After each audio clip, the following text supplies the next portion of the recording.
A great teacher. A parable. The school was a great open field. The great teacher watched from the sunlit hill. 3 teachers stood before a class, next to a great stack of bricks, special bricks. They were called facts. The first teacher picked up a fact brick and held it out. One at a time, the students approached and took the offering from his hands. When each student was supplied, the teacher commanded, "Now keep returning to me and put your bricks in a stack. You will make the biggest pile possible, for I will hand you many, many bricks before the sun falls." The great teacher frowned. The second teacher walked to the students sitting before him, one student at a time, and handed each a fact brick. "Now," he said, "carry your bricks over there and follow these instructions." The students gathered around and looked at a large diagram surrounded with steps and directions.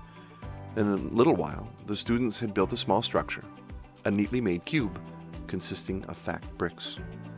The teacher walked around the structure with a clipboard while the students bit their nails and shifted on their feet. And he checked the structure carefully. You see, he took off a point for each misplaced brick. "Your work is imperfect," he said. "I must tell you this so that you will strive to do better, to be perfect.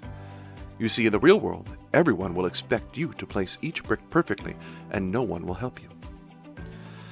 The great teacher shook his head gently. Now the third teacher pointed to a pile of fact bricks in a field. "We are going to walk over there together," she said.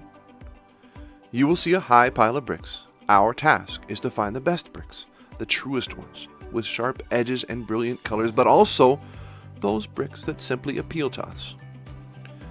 Together, the class and the teacher walked to the pile, and they chose carefully under the sharp eye of the teacher. Mostly, she watched them, but sometimes she would point and speak softly with encouragement. And when the students had loaded several wheelbarrows with their carefully chosen brick facts, the teacher said, "Now, let us go." The teacher grabbed the handles of a wheelbarrow and started to walk. The students followed, helping each other with the burdens and picking up each other's spilled bricks. When the teacher had found a level spot, she began a conversation with the students. The conversation lasted well into the evening. There was laughing. There were some stern corrections from the teacher. There were respectful goodbyes. The great teacher nodded and waited atop the hill as the stars cycled above them and gave way to dawn. They returned the next morning and talked some more, and the class and his teacher. The other classes began again, too, and proceeded in the same manner as the previous day, making stacks and cubes, and became incrementally more perfect, but the great teacher did not even notice them. Before long, the third class began building. They laughed and they argued, they spoke loudly and they worked silently. They helped each other to lift and place the bricked facts. Some led, others followed. Some broke bricks into pieces or chipped them into shapes needed to complete parts of a project. Still others adorned the outside of the structure after it had been built. The teacher directed them and she corrected them. She had them consider the placement of their bricks. She suggested things and she asked questions. In a few hours, the building was complete. The students shook hands and congratulated each other as the teacher walked away, forgotten by her class in its celebration. In the field under the setting sun, the great teacher looked upon the pile of brick facts, and then the perfect little stacks, and then upon the third structure, a beautiful castle with elegant angles and gilded edges.